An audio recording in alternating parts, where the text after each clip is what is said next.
হঠাৎ সর্বনাশা পাহাড়ি ঢলে চোখে নিমেষে তলিয়ে গেল শত শত মানুষ, ঘরবাড়ি, মারা গেছে ১০০-রও বেশি, নিখোঁজ ৪ শতাধিক। এত ভয়াল ছোবল কেন? শেষ পর্যন্ত হরমুজ খোলা ইস্যুতে একমত ইরান ও ওমান। সংঘাত বন্ধ থাকলেও দ্রুত অস্ত্রের মজুদ বাড়াচ্ছে কেন তেহরান? আবারও কি যুদ্ধ হবে? ফিলিস্তিনের গাজায় শিশুদের ঘুরে উড়ানো নিষিদ্ধ করল ইসরায়েল। তীব্র ক্ষোভ গাজাবাসীর। হঠাৎ ঘুড়িকে কেন এত ভয় পাচ্ছে ইসরায়েল? আসসালামু আলাইকুম, দেখছিলেন Bangla vision world news headline. হঠাৎ ধেয়ে যাওয়া পাহাড়ি ঢলের প্রবল স্রোত, বন্যা আর ভূমিধসে মুহূর্তেই নেপাল চীন সীমান্তে ভেসে গেল শত শত মানুষ, বহু ঘরবাড়ি, রাস্তাঘাট। প্রকৃতির ভয়াল ছোবলে বুধবার রাত পর্যন্ত ১০০-রও বেশি মানুষের মৃত্যুর খবর পাওয়া গেছে। এখনও নিখোঁজ বিদেশি সহ ৪০০-রও বেশি পর্যটক ও নাগরিক। ফলে মৃতের সংখ্যা আরও অনেক বাড়ার শঙ্কা করা হচ্ছে। নিখোঁজ পর্যটকদের মধ্যে ১০০-রও বেশি ভারতীয়। জরুরি বৈঠক করে ক্ষতিগ্রস্ত এলাকাগুলোকে আগামী ৩ মাসের জন্য দুর্গত অঞ্চল হিসেবে ঘোষণা করেছেন নেপালের প্রধানমন্ত্রী বালেন্দ্র শাহ। হঠাৎ কেন এত ভয়ঙ্কর রূপ দেখালো প্রকৃতি? এই ভয়াবহ দুর্যোগের পেছনে কি দায়ী? ভূমিকম্প নাকি বরফ গলা? মেহরাব হোসেন খানের ডেস্ক রিপোর্টে বিস্তারিত।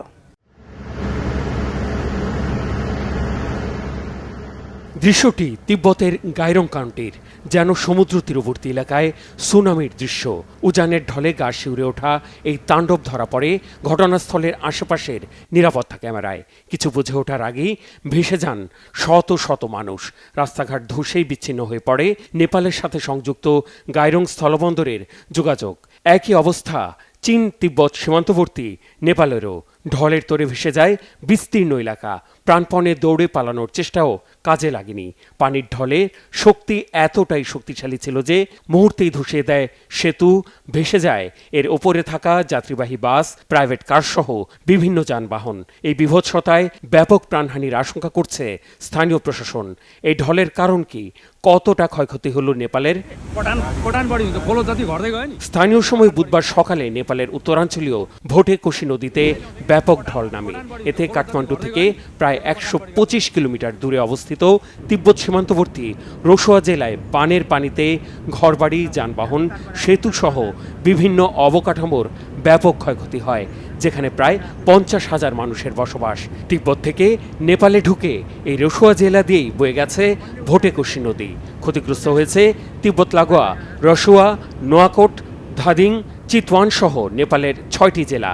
সবচেয়ে বেশি ক্ষয়ক্ষতি হয়েছে টিমুরে ও সাব্রুবেশি এলাকায়। তাৎক্ষণিক উদ্ধার অভিযানে মোতায়েন করা হয় ১২টি হেলিকপ্টার।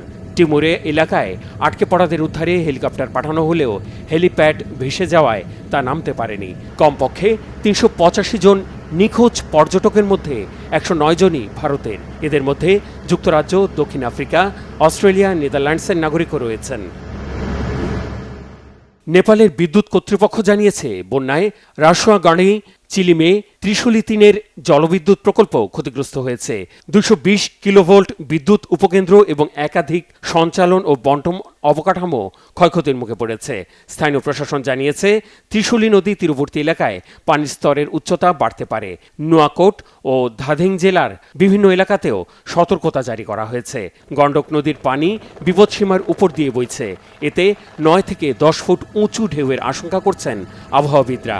গণ্ডক নদীর এমন বিরূপ পরিস্থিতিতে ভারতের বিহার আর উত্তরপ্রদেশের কিছু অংশে প্রভাব পড়তে পারে। তাই আবহাওয়া বিষয়ক হাই অ্যালার্ট জারি হয়েছে বিহারে।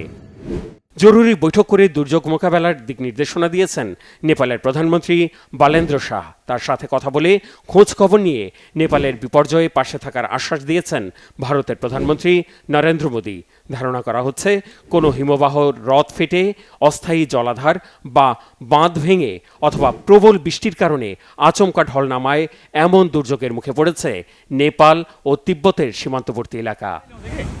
Mehrab Hossain Khan, Bangla Vision news desk. এদিকে পাকিস্তানের ইসলামাবাদে একটি হাসপাতালে আগুন লেগে মারা গেছে অন্তত ১৫ নবজাতক। হাসপাতালটির নবজাতক ওয়ার্ডের ৩য় তলায় লাগা আগুনে 14 শিশু পুরোপুরি দগ্ধ হয়েছে। স্থানীয় সময় বুধবার ভোর 6:45 ইসলামাবাদের Pakistan institute of medical sciences হাসপাতালে স্ত্রীরোগ ও প্রসূতি বিভাগের ওয়ার্ডে আগুন লাগে। হাসপাতালের কর্মকর্তারা জানান, ওই ওয়ার্ডে নবজাতকদের রাখার কক্ষে মোট 16টি শিশু ছিল। একজনকে উদ্ধার করা সম্ভব হয়েছে। আগুনের খবর পেয়ে উদ্ধারকারী দল দ্রুত ঘটনাস্থলে পৌঁছায়। ফায়ার সার্ভিসের 6টি গাড়ি ও 4টি অ্যাম্বুলেন্স সেখানে উদ্ধার কাজে অংশ নেয়। পরে আগুন নিয়ন্ত্রণে আনা গেছে। ধারণা করা হচ্ছে এসির কম্প্রেসর বিস্ফোরণের পর ওই কক্ষে আগুন ছড়িয়ে পড়ে। ভারতে বাংলা ভাষাভাষী মুসলমান আর দলিত সম্প্রদায়ের উপর সহিংসতা ও নির্যাতনের ঘটনায় গভীর উদ্বেগ জানিয়ে তাদের সুরক্ষায় ব্যবস্থা নেওয়ার আহ্বান জানিয়েছে জাতিসংঘ। জাতিসংঘের জাতিগত বৈষম্য অবসান বিষয়ক কমিটি CRDর 118তম অধিবেশন শেষে দেয়া বিবৃতিতে জানানো হয়েছে, ক্ষুদ্র নৃগোষ্ঠী, ধর্মীয় গোষ্ঠী ও সুবিধাবঞ্চিত শ্রেণী আইনশৃঙ্খলা বাহিনীর হাতে বিচার বহির্ভূত হত্যা, নির্যাতন ও সহিংসতার শিকার হচ্ছেন। এর মধ্যে দলিত সম্প্রদায় এবং যারা ভারতের নাগরিক নন তারাও রয়েছেন। কমিটি তাদের তদন্তের পর এক বিবৃতিতে বলেছে, ভারতে বাংলাভাষী মুসলমানদের বিরুদ্ধে বিদ্বেষমূলক অপরাধ বা হেট ক্রাইম ঘটছে। আইনি প্রক্রিয়া ছাড়া দীর্ঘদিন আটকে রাখা, নির্যাতন, অসৎ আচরণ ও যৌন সহিংসতার মতো ঘটনাও কমিটির নজরে এসেছে। এতে CRD গভীরভাবে উদ্বিগ্ন। এগুলো বন্ধে দেশটির সরকারকে জরুরি ভিত্তিতে ব্যবস্থা নেওয়ার আহ্বান জানানো হয়েছে। CRD হচ্ছে 18 জন স্বাধীন মানবাধিকার বিশেষজ্ঞের কমিটি। 182টি দেশ এই কমিটির সদস্য। দফায় দফায় বৈঠকের পর শেষ পর্যন্ত হরমুজ প্রণালী খোলা ইস্যুতে ওমানের সাথে একটি সমঝোতায় পৌঁছেছে ইরান। তবে এখনই জলপথটি খুলছে না বলে জানিয়েছে ইরানের পররাষ্ট্র মন্ত্রণালয়। একই সাথে পাল্টাপাল্টি হামলা বন্ধের মাঝে নিজের অবস্থান আরও শক্তিশালী করতে অস্ত্রের উৎপাদন ও মজুদ আরও বাড়িয়েছে খামেনি। ফলে এখনও কাটেনি অস্থিরতা, এখনও থামেনি পাল্টাপাল্টি হুমকি। উল্টো নতুন করে আমেরিকান সেনার মাথার দাম ঘোষণা করেছে ইরান। সেই সাথে ইরানের বিরুদ্ধে মার্কিন প্রেসিডেন্টের ছেলেকে হত্যার ষড়যন্ত্রের অভিযোগ এনেছে মার্কিন গোয়েন্দা সংস্থাগুলো। সানজিদা ইসলাম তন্নির, ডেস্ক রিপোর্ট। দফায় দফায় বৈঠক আর দর কষাকষির পর অবশেষে হরমুজ প্রণালী খোলা নিয়ে সমঝোতায় পৌঁছেছে ইরান ও ওমান। বিশ্বের অন্যতম গুরুত্বপূর্ণ এই জলপথে বাণিজ্যিক জাহাজ চলাচলের জন্য শিগগিরই রুট খোলার ঘোষণাও এসেছে। তবে এখনই খুলছে না হরমুজ, সাফ জানিয়েছে ইরানের পররাষ্ট্র মন্ত্রণালয়। হরমুজ প্রণালীর নিচে থাকা মাইন সরিয়ে ফেলতেও যৌথ অভিযান চালাবে দুই দেশ। তবে এরই মধ্যে মার্কিন প্রেসিডেন্ট ডোনাল্ড ট্রাম্পের দাবি, হরমুজ প্রণালীর আন্তর্জাতিক জলসীমা থেকে সব মাইন সরিয়ে ফেলেছে মার্কিন বাহিনী। কিন্তু কবে, কখন? বরাবরের মতো তার কোনো প্রমাণ ছাড়াই সামাজিক মাধ্যমের পোস্টে এই দাবি করেছেন ট্রাম্প। ইরান নতুন করে হরমুজে মাইন পোতার চেষ্টা করলে হামলার হুমকিও দিয়েছেন। মার্কিন প্রেসিডেন্টের ভিত্তিহীন এমন দাবিকে পাত্তা না দিয়ে ইরানের উপপররাষ্ট্রমন্ত্রী কাজেম গারিবাবাদি আবারও সাফ জানিয়েছেন, হরমুজ প্রণালী এখনও পুরোপুরি ইরানের নিয়ন্ত্রণে রয়েছে। ওমানের সাথে চুক্তি হলেও আমেরিকা সমঝোতা চুক্তির শর্তগুলো পুরোপুরি না মানা পর্যন্ত হরমুজ বন্ধই থাকবে। আর ওমানের পররাষ্ট্রমন্ত্রী বদর আল বুসাইদিও জানিয়েছেন, হরমুজ প্রণালীর অস্থায়ী রুট খুব শিগগিরই ঘোষণা করা হলেও জলপথটি পুরোপুরি খুলে দেওয়ার বিষয়ে এখনও কোনো সিদ্ধান্ত হয়নি। এদিকে সামরিক অভিযান আর কূটনৈতিক আলোচনার ব্যর্থতার পর এবার ইরানের ওপর আমেরিকার কঠোর অর্থনৈতিক নিষেধাজ্ঞাও সফল হবে না মনে করছেন বিশ্লেষকরা। কারণ প্রেসিডেন্ট ট্রাম্পের হুমকির পর এখনও ইরানের সাথে বাণিজ্যিক সম্পর্ক শেষ করতে আগ্রহ দেখায়নি কোনো দেশ। মার্কিন নয়া নিষেধাজ্ঞার কারণে যুদ্ধবিধ্বস্ত ইরানের অর্থনৈতিক দুর্দশা বাড়লেও আমেরিকার চাপ মোকাবিলা করতে প্রতিজ্ঞাবদ্ধ সাধারণ ইরানি ও ব্যবসায়ীরা। বাণিজ্যিক মিত্র চীন ও রাশিয়াকে এই পরিস্থিতিতে পাশে পাবে বলেও আশাবাদী তারা। আমেরিকার এমন নিষেধাজ্ঞার সাথে আমরা পরিচিত, এগুলো অতিরঞ্জিত, আমরা ভয় পাচ্ছি না। এই নিষেধাজ্ঞা বরাবরের মতোই ব্যর্থ হবে। আমরা ইরানিরা জানি কিভাবে নিষেধাজ্ঞা এড়িয়ে চলতে হয়। আমরা বিশ্বাস করি যে চীন ও রাশিয়া আমাদের পাশে দাঁড়াবে। তারা আরবদের মতো নয়, যদিও আরবরা আমাদের ভাই, এবং আমরা আশা করি যে একদিন তারা তাদের ভুল বুঝতে পারবে। আমেরিকা যখন ইরানকে কাবু করতে অর্থনৈতিক নিষেধাজ্ঞা দিচ্ছে, তখন গেল 5 মাসের যুদ্ধে ক্ষতিগ্রস্ত অস্ত্র কারখানা মেরামতের পাশাপাশি অস্ত্রের উৎপাদন ও মজুদ বাড়াচ্ছে তেহরান। মার্কিন হামলার মুখে প্রতিরক্ষামূলক অবস্থান থেকে সরে আক্রমণাত্মক অবস্থানে যাওয়ার পরিকল্পনা করছে ইরানের বিপ্লবী বাহিনী IRGC। ইরানের ভূখণ্ডে প্রবেশ করা মার্কিন সেনাদের ধরিয়ে দিতে পুরস্কারও ঘোষণা করেছে মোস্তফা খামেনির সরকার। শুধু মার্কিন সেনারা নয়, ইরানের নিশানায় এবার খোদ মার্কিন প্রেসিডেন্ট ডোনাল্ড ট্রাম্পের ছোট ছেলে ব্যারন ট্রাম্প। মার্কিন গোয়েন্দা সংস্থা সিক্রেট সার্ভিসের দাবি, ইরানের রাষ্ট্রীয় টেলিভিশনে প্রচারিত 3 মিনিটের একটি ভিডিওতে 20 বছর বয়সী ব্যারন ট্রাম্পকে গুপ্ত হত্যার ষড়যন্ত্র নিয়ে আলোচনা হয়েছে। ট্রাম্প পুত্রকে হত্যা করতে $1 কোটি পুরস্কারও ঘোষণা করা হয়েছে। ইরানের নিশানায় সবার ওপরে নিজের নাম রয়েছে বলে দাবি প্রেসিডেন্ট ডোনাল্ড ট্রাম্পের। এর একদিন আগে ইসরায়েলের প্রধানমন্ত্রী বেনিয়ামিন নেতানিয়াহু দাবি করেন তার এক ছেলেকে হত্যার চেষ্টা করেছিল ইরান। তবে কখন, কোথায়, তার কোন ছেলেকে লক্ষ্য করে এ চেষ্টা চালানো হয়েছে সে বিষয়ে বিস্তারিত কোনো তথ্য দেননি নেতানিয়াহু। যদিও যুদ্ধবাজ ইসরায়েল আর আমেরিকার এমন অভিযোগের কোনো প্রতিক্রিয়া জানায়নি তেহরান। সানজিদা ইসলাম তন্নি, বাংলাভিশন নিউজ ডেস্ক। এবার ফাঁস হলো যুক্তরাষ্ট্রের নামী কয়েকটি বিশ্ববিদ্যালয়ের সঙ্গে ইসরায়েলের প্রতিরক্ষা খাতের আর্থিক সম্পর্কের তথ্য। এক অনুসন্ধানী প্রতিবেদনের দাবি, 2004 সাল থেকে 2025 সালের মধ্যে ইসরায়েলের প্রতিরক্ষা মন্ত্রণালয় ও দেশটির অস্ত্র নির্মাতা প্রতিষ্ঠানগুলো মার্কিন বিশ্ববিদ্যালয়গুলোর বিভিন্ন গবেষণা ও প্রকল্পে $1.50 লাখ বেশি অর্থ দিয়েছে।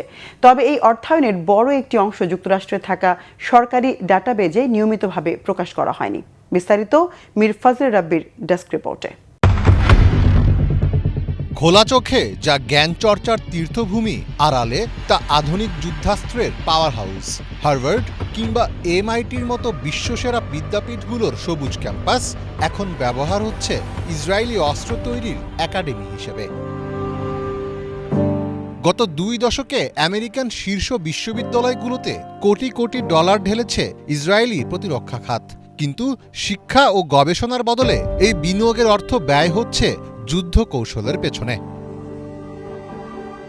যুক্তরাষ্ট্রের বিভিন্ন বিশ্ববিদ্যালয়ে ইসরায়েলি অস্ত্র কোম্পানির গোপনে কোটি কোটি ডলার ঢালার তথ্য সম্প্রতি সামনে এনেছে সংবাদ মাধ্যম ড্রপ সাইট নিউজ, যাদের অনুসন্ধানটি পরিচালনা করেছে এনটিওয়ার ইনিশিয়েটিভ। 25 আগস্ট প্রকাশিত সেই প্রতিবেদনে বলা হয়, যুক্তরাষ্ট্রের শীর্ষ 15টিরও বেশি বিশ্ববিদ্যালয়ে তহবিল দিয়েছে ইসরায়েলের প্রতিরক্ষা মন্ত্রণালয় ও দেশটির বিভিন্ন অস্ত্র কোম্পানি। তবে এই অর্থায়নের বড় একটি অংশ যুক্তরাষ্ট্রে থাকা সরকারি ডাটাবেজে নিয়মিতভাবে প্রকাশ করা হয়নি। অনুসন্ধান অনুযায়ী 2004 থেকে 2025 সাল পর্যন্ত ইসরায়েলের প্রতিরক্ষা মন্ত্রণালয় এবং দেশটির প্রতিরক্ষা শিল্প সংশ্লিষ্ট প্রতিষ্ঠানগুলোর সঙ্গে যুক্ত $1.50 লাখ বেশি অর্থায়নের তথ্য প্রকাশ করা হয়নি অথবা অসামঞ্জস্যপূর্ণভাবে উপস্থাপন করা হয়েছে। বিশ্ববিদ্যালয় ও অঙ্গরাজ্য পর্যায়ের নিরীক্ষা নথি, বিদেশি অর্থায়ন সংক্রান্ত তথ্য এবং একাডেমিক দলিল বিশ্লেষণ করে এ তথ্য পাওয়া গেছে বলে প্রতিবেদনে উল্লেখ করা হয়। এই আর্থিক সম্পদের সঙ্গে Columbia, Cornell, Princeton, Harvard, Northwestern, Georgia Tech, Texas Tech সহ যুক্তরাষ্ট্রের খ্যাতনামা বিভিন্ন বিশ্ববিদ্যালয়ের নাম উঠে এসেছে। অত্যন্ত সুনির্দিষ্ট কৌশলে ইসরায়েল মার্কিন বিশ্ববিদ্যালয়গুলোর গবেষণাগার ও গবেষকদের ব্যবহার করছে।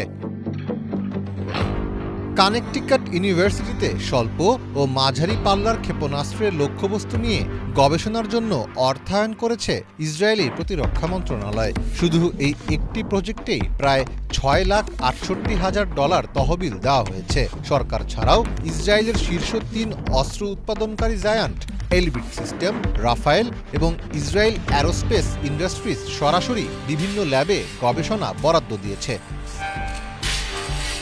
টেক্সাস বিশ্ববিদ্যালয় ও সেন্ট্রাল ফ্লোরিডা ইউনিভার্সিটিতে এলবিট সিস্টেমের অর্থায়নে এমন অ্যালগোরিদম ও ভিডিও নজরদারি সিস্টেম তৈরি করা হয়েছে যা মানুষের চলাফেরা ও বস্তু শনাক্ত করতে সক্ষম।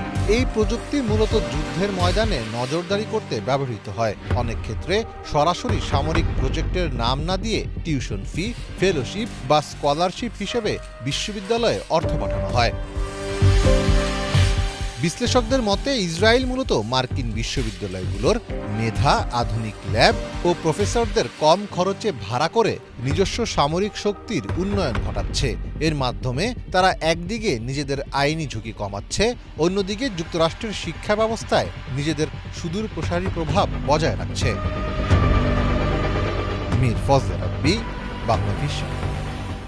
এবার ফিলিস্তিনের গাজায় নিষিদ্ধ হলো ছোট শিশুদের স্বপ্ন উড়ানো, নিষিদ্ধ হলো তাদের এক টুকরো স্বস্তি রঙিন কাগজের ঘুরে উড়ানো।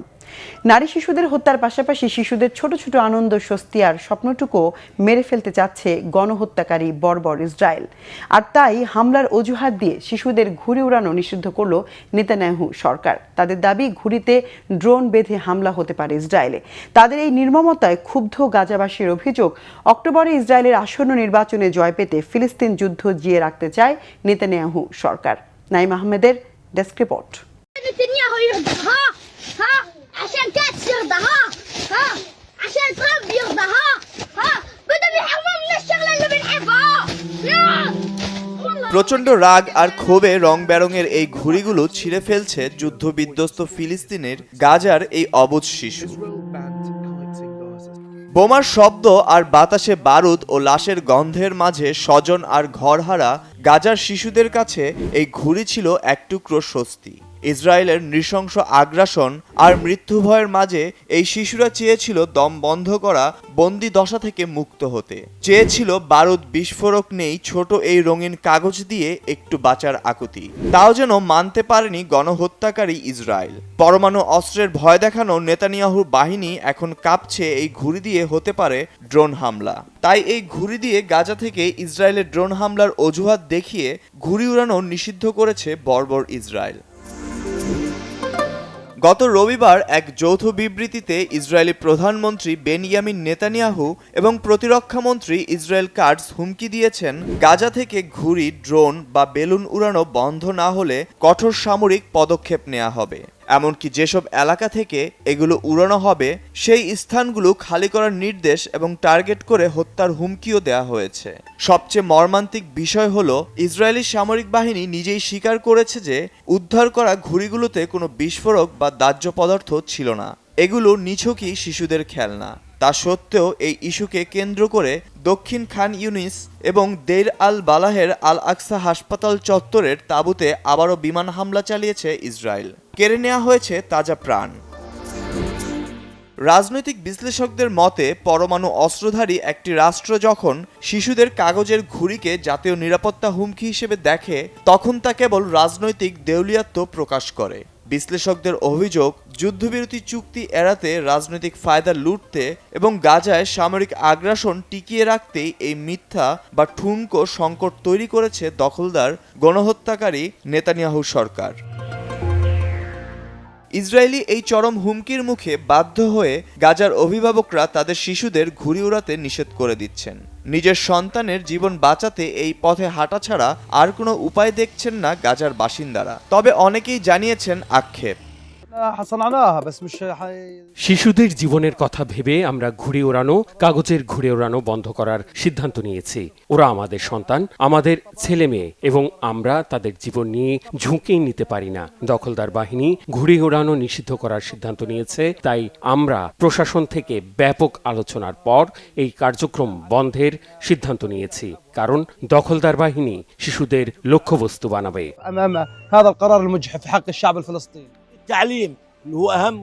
শিশুরা এমনিতেই কষ্ট পাচ্ছে, আর গাজা উপত্যকায় এটাই তাদের একমাত্র খেলা। এখন তারা শুধু কাঁদছে আর চিৎকার করছে, এটা ছাড়া আর কোনো খেলা নেই। শিশুরা প্রচন্ড কষ্ট পাচ্ছে, ওদের কাছে না আছে শিক্ষার ব্যবস্থা, না আছে সুস্থভাবে বেড়ে ওঠার স্বাধীনতা। যে বয়সে শিশুদের হাতে থাকার কথা খাতা কলম আর রঙের পেন্সিল, যুদ্ধ তাদের হাতে তুলে দিয়েছে বেঁচে থাকার অনিশ্চয়তা। আর আজ সেই শিশুদের শেষ সম্বল এক টুকরো কাগজের ঘুড়িটুকুও কেড়ে নিল ইসরায়েলি হুমকি। শিশুদের হাসি কেড়ে নেওয়ার এই নিষ্ঠুরতার প্রতিবাদ করার নেই কেউ। Naim Ahmed, Bangla Vision news desk.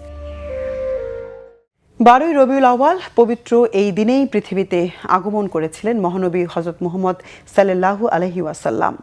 অজ্ঞতা, কুসংস্কার আর নানা অনাচারে ডুবে থাকা আরব সমাজকে আলোর পথ দেখিয়ে যিনি প্রতিষ্ঠা করেছিলেন সত্য, ন্যায় ও মানবতার আদর্শ। 40 বছর বয়সে হেরা গুহায় তার উপর নাজিল হয় পবিত্র কোরআনের প্রথম আয়াত। এরপর 23 বছর ধরে তিনি মানুষকে আহ্বান জানান এক আল্লাহর ইবাদত, ন্যায় ও শান্তির পথে। 12 রবিউল আওয়ালেই তার পৃথিবী থেকে বিদায় নেওয়ার কথাও ইসলামী ঐতিহ্যে স্মরণ করা হয়। তার জন্ম, শৈশব, নবুয়ত লাভ এবং মানবতার জন্য রেখে যাওয়া অমর শিক্ষা নিয়ে বিস্তারিত জানাচ্ছেন ইমরান মাহমুদ। আজ 12ই রবিউল আওয়াল। এই দিনেই পৃথিবীতে এসেছিলেন আল্লাহর পাঠানো শেষ নবী হযরত মুহাম্মদ সাল্লাল্লাহু আলাইহি ওয়াসাল্লাম। তার জন্মের আগে অন্ধকারে ডুবেছিল গোটা আরব। চলছিল আইএমএ জাহিলিয়া বা অজ্ঞতার যুগ।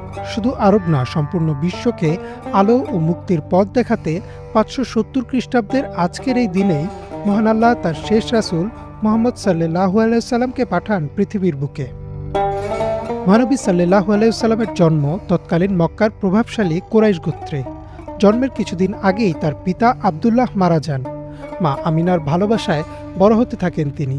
তবে সে সময়ের মক্কার প্রভাবশালী পরিবারের একটা নিয়ম ছিল যে তাদের ঘরে জন্ম নেওয়া সন্তানরা একটা নির্দিষ্ট সময় কোনো বেদুইন পরিবারে থাকবে, যেন তারা শারীরিক ও মানসিকভাবে সুস্থ হতে পারে। আর তাই জন্মের পরপরই শিশু মুহাম্মদ সাল্লাল্লাহু আলাইহি সাল্লামকে দিয়ে দেয়া হয় এক বেদুইন নারী হালিমার কাছে, যিনি পরম মমতায় দাইমা হিসেবে তাকে লালন পালন করতে থাকেন। বিশ্বনবীর বয়স যখন 5 বছর, তখন তিনি ফিরে আসলেন মা আমিনার কাছে। তবে মাত্র 1 বছর পরেই তিনি হারালেন তার মাকেও। বাবা মা হারা শিশু মুহাম্মদ সাল্লাল্লাহু আলাইহি সাল্লামকে কোলে তুলে নিলেন তার দাদা আব্দুল মোতালেব। প্রচণ্ড ভালোবাসা দিয়ে তিনি বড় করতে থাকলেন বিশ্বনবীকে। কিন্তু 2 বছর পর তিনিও মারা যান। দাদার পর এতিম শিশু মুহাম্মদ সাল্লাল্লাহু আলাইহি সাল্লামের দায়িত্ব নেন তার চাচা আবু তালিব। আবু তালিব ও তার স্ত্রী ফাতিমা নিজের সন্তানের মতোই ভালোবাসা দিয়ে বড় করতে লাগলেন বিশ্বনবী মুহাম্মদ সাল্লাল্লাহু আলাইহি সাল্লামকে। ছোটবেলা থেকেই মহানবী সাল্লাল্লাহু আলাইহি সাল্লামের পরিবার ও আশপাশের লোকজনরা লক্ষ্য করলেন তার অসাধারণ চারিত্রিক বৈশিষ্ট্য। নির্ভীক, সততা, আমানত রক্ষাকারী, কঠোর পরিশ্রমী, ওয়াদা পালনকারী। অর্থাৎ একজন মানুষের মাঝে যত সুন্দর বৈশিষ্ট্য থাকা সম্ভব সবই খুব ছোটবেলা থেকেই তার মধ্যেও দেখা যায়। চাচা আবু তালিব ছিলেন ব্যবসায়ী। তার সাথে বিভিন্ন সফরে গিয়ে তিনি অল্প বয়সেই রপ্ত করে নিলেন ব্যবসা। বিশ্বনবী সাল্লাল্লাহু আলাইহি সাল্লামের বয়স যখন 40, তখন তিনি প্রায়ই জাবালে নূর পর্বতের হেরা গুহায় যেতেন। তার আশপাশের সমাজের বিশৃঙ্খলা নিয়ে ভাবতেন কিভাবে মানুষের মধ্যে শান্তি ফিরিয়ে আনা যায়। এমন অবস্থায় রমজান মাসের এক রাতে সেই গুহায় ঘটে যায় এক বিরাট ঘটনা। সে রাতে হঠাৎ তিনি দেখলেন গুহার মধ্যে অন্য এক ব্যক্তি। মহানবী সাল্লাল্লাহু আলাইহি সাল্লাম প্রচণ্ড ভয় পেলেন, কারণ গভীর রাতে জনমানবহীন এই গুহায় কারো আসার কথা না। সেই ব্যক্তি মহানবী সাল্লাল্লাহু আলাইহি সাল্লামকে প্রচণ্ড জোরে চেপে ধরলেন। পরবর্তীতে বিশ্বনবী সাল্লাল্লাহু আলাইহি সাল্লাম এই ঘটনা বর্ণনার সময় বলেছিলেন তার কাছে মনে হয়েছিল তিনি হয়তো মারা যাবেন। সেই ব্যক্তি ছিলেন আল্লাহর প্রেরিত ফেরেশতা জিবরাইল আলাইহিস সালাম। জিবরাইল আলাইহিস সালাম মহানবী সাল্লাল্লাহু আলাইহি সাল্লামকে বললেন, পড়ুন। মহানবী সাল্লাল্লাহু আলাইহি সাল্লাম বললেন, আমি পড়তে জানি না। জিবরাইল আলাইহিস সালাম আবারও তাকে প্রচণ্ড চাপ দিয়ে বললেন, পড়ুন। তিনি আবারও উত্তর দিলেন, আমি পড়তে জানি না। জিবরাইল আলাইহিস সালাম আবারও তাকে প্রচণ্ড চাপ দিলেন আর বললেন, পড়ুন আপনার রবের নামে, যিনি সৃষ্টি করেছেন মানুষকে রক্তপিণ্ড থেকে। পড়ুন, আর আপনার রব মহিমান্বিত, যিনি কলমের সাহায্যে শিক্ষা দিয়েছেন মানুষকে যা সে জানত না। রাসূল সাল্লাল্লাহু আলাইহি সাল্লাম যখন বাসায় ফিরলেন প্রচণ্ড ভয়ে কাঁপছিলেন। তিনি কোনো কথা বলতে পারছিলেন না, শুধু বললেন, আমাকে ঢেকে ফেলো। খাদিজা রাদিয়াল্লাহু তাআলা আনহা মহানবী সাল্লাল্লাহু আলাইহি সাল্লামের এই অবস্থা দেখে তাকে জড়িয়ে ধরে জানতে চাইলেন কি হয়েছে। মহানবী সাল্লাল্লাহু আলাইহি সাল্লাম সব বললেন। সব শুনে খাদিজা রাদিয়াল্লাহু তাআলা আনহা বললেন, আপনি এতিমের খেয়াল রাখেন, অনাহারীকে খাবার দেন, ওয়াদা পালন করেন। আল্লাহ কখনো আপনাকে অপমান করবেন না। এরপর থেকে দ্রুত পাল্টে যেতে থাকে আরব অঞ্চলের পরিস্থিতি। মানুষ দলে দলে আসতে থাকেন ইসলামের ছায়াতলে। 23 বছর ধরে আসতে থাকে পবিত্র কোরআন আর মানুষকে দেখাতে থাকে হেদায়েতের পথ। 8ম হিজরির 17 রমজান তারিখে রাসূল সাল্লাল্লাহু আলাইহি সাল্লামের নেতৃত্বে মুসলিমরা প্রায় বিনা বাধায় মক্কা বিজয় করেন আর চারদিকে ছড়িয়ে পড়ে ইসলামের দাওয়াত। আল্লাহর হুকুম পালন, ইব্রাহিম আলাইসাল্লামের ধর্মকে পুনরায় প্রতিষ্ঠিত করার কাজ শেষ হলে 11 হিজরির আজকের তারিখে অর্থাৎ 12 রবিউল আওয়ালেই এই পৃথিবী ছেড়ে চলে যান রাসূল সাল্লাল্লাহু আলাইহি ওয়াসাল্লাম। তিনি চলে গেলেও তার শিক্ষা ও তার দেখানো পথ এখনো অনুসরণ করছে মানুষ। আজ বিশ্বজুড়ে 2.03 বিলিয়ন মানুষ রাসূল সাল্লাল্লাহু আলাইহি সাল্লামের দেখানো পথেই চলার চেষ্টা করছেন। রাসূল সাল্লাল্লাহু আলাইহি সাল্লামের সময় থেকে কিয়ামত পর্যন্ত যত মুসলিম আসবে সবাই তার উম্মত, আর এই উম্মতের জন্য তিনি রেখে গেছেন শাফায়াতের সুন্দর উপহার। বাংলাদেশ ভারত সম্পর্কের বরফ গলিয়ে নতুন এক অধ্যায় শুরুর সম্ভাবনা তৈরি হয়েছিল প্রধানমন্ত্রী তারেক রহমানের সম্ভাব্য দিল্লি সফর ঘিরে। কিন্তু ভারতের মাটিতে বসে ক্ষমতাচ্যুত সাবেক প্রধানমন্ত্রী শেখ হাসিনার রাজনৈতিক বক্তব্য সেই সম্ভাবনাকে নিষ্প্রভ করে তুলেছে। এই প্রেক্ষাপটে কিভাবে কাটতে পারে বাংলাদেশ ভারতের মধ্যে চলমান অচল অবস্থা, তা নিয়ে বিশেষ এক প্রতিবেদন প্রকাশ করেছে আল জাজিরা। হিজল জোবায়েরের ডেস্ক রিপোর্টে বিস্তারিত। বাংলাদেশের প্রধানমন্ত্রী তারেক রহমানের সম্ভাব্য দিল্লি সফর ঘিরে যখন ঢাকা ও নয়াদিল্লির মধ্যে সম্পর্কের নতুন সমীকরণ তৈরির আলোচনা চলছিল, তখনই ভারতের মাটিতে বসে ক্ষমতাচ্যুত সাবেক প্রধানমন্ত্রী শেখ হাসিনার রাজনৈতিক বক্তব্য নতুন করে কূটনৈতিক টানাপোড়েন সৃষ্টি করেছে। ফলে বহুল আলোচিত এই সফর আপাতত অচল অবস্থার মুখে পড়েছে। কি করে এই অচল অবস্থা খুলতে পারে, এ নিয়ে বিশ্লেষণী এক প্রতিবেদন প্রকাশ করেছে আল জাজিরা। গত 5 আগস্ট নয়াদিল্লিতে আয়োজিত এক ভার্চুয়াল সংবাদ সম্মেলনে শেখ হাসিনা, তার ছেলে ও আওয়ামী লীগের নেতারা 2024 সালের গণ অভ্যুত্থান এবং তার সরকারের পতনের সমালোচনা করেন। শেখ হাসিনা 2024 সালের আগস্টে ক্ষমতাচ্যুত হওয়ার পর থেকে ভারতে অবস্থান করছেন। ভারতের ভূখণ্ড থেকে তার প্রকাশ্য রাজনৈতিক বক্তব্যে ক্ষুব্ধ প্রতিক্রিয়া জানায় ঢাকা। বাংলাদেশের পক্ষ থেকে বলা হয়, শেখ হাসিনাকে এ ধরনের রাজনৈতিক কর্মকাণ্ডের সুযোগ দেওয়া থেকে বিরত রাখতে হবে, যা ঢাকা দিল্লির সম্পর্ককে প্রভাবিত করতে পারে। আল জাজিরাকে সাবেক কূটনৈতিক কর্মকর্তা ফয়সাল মাহমুদ বলেন, শেখ হাসিনার প্রত্যর্পণ একটি দীর্ঘ ও জটিল আইনি প্রক্রিয়া হলেও ভারতের ভূখণ্ড থেকে তার রাজনৈতিক কার্যক্রম নিয়ন্ত্রণ করার বিষয়টি নয়াদিল্লির হাতে। ফয়সাল মাহমুদ মনে করেন, এই মুহূর্তে তারেক রহমানের প্রস্তাবিত ভারত সফর এবং দুই দেশের শীতল হয়ে যাওয়া সম্পর্ক নতুন করে স্বাভাবিক করার ক্ষেত্রে যে অচল অবস্থা তৈরি হয়েছে, তার কেন্দ্রবিন্দু শেখ হাসিনার প্রত্যর্পণ নয়, বরং ভারতের মাটি থেকে তার রাজনৈতিক কর্মকাণ্ড চালানোর সুযোগ দেওয়াই এই অচল অবস্থার মূল কারণ। বাংলাদেশের এমন অবস্থান অবশ্য নতুন নয়। 2025 সালের এপ্রিলে ভারতের প্রধানমন্ত্রী নরেন্দ্র মোদীর সঙ্গে বৈঠকে বাংলাদেশের তৎকালীন অন্তর্বর্তী সরকারের প্রধান ডক্টর মোহাম্মদ ইউনূসও ভারতকে নানা সময় দেয়া শেখ হাসিনার বক্তব্য বন্ধে ব্যবস্থা নেওয়ার আহ্বান জানিয়েছিলেন। বাংলাদেশের পররাষ্ট্র প্রতিমন্ত্রী হুমায়ুন কবির আল জাজিরাকে বলেছেন, ঢাকা ভারতের সঙ্গে আস্থা ও পারস্পরিক সম্মানের ভিত্তিতে কার্যকর সম্পর্ক চায়। 2024 সালের জুলাইয়ের পর বাংলাদেশের রাজনৈতিক বাস্তবতা পরিবর্তিত হয়েছে, নয়াদিল্লিকে সেটি স্বীকার করতে হবে। তারেক রহমানের দিল্লি সফর প্রসঙ্গে তিনি বলেন, দুই দেশের শীর্ষ নেতৃত্বের বৈঠক শেষ পর্যন্ত জরুরি, তবে সেটি অবশ্যই বাংলাদেশের জাতীয় স্বার্থের সঙ্গে সামঞ্জস্যপূর্ণ হতে হবে। আল জাজিরার প্রতিবেদনে বলা হয়েছে, শেখ হাসিনার প্রত্যর্পণের প্রশ্নটি জটিল।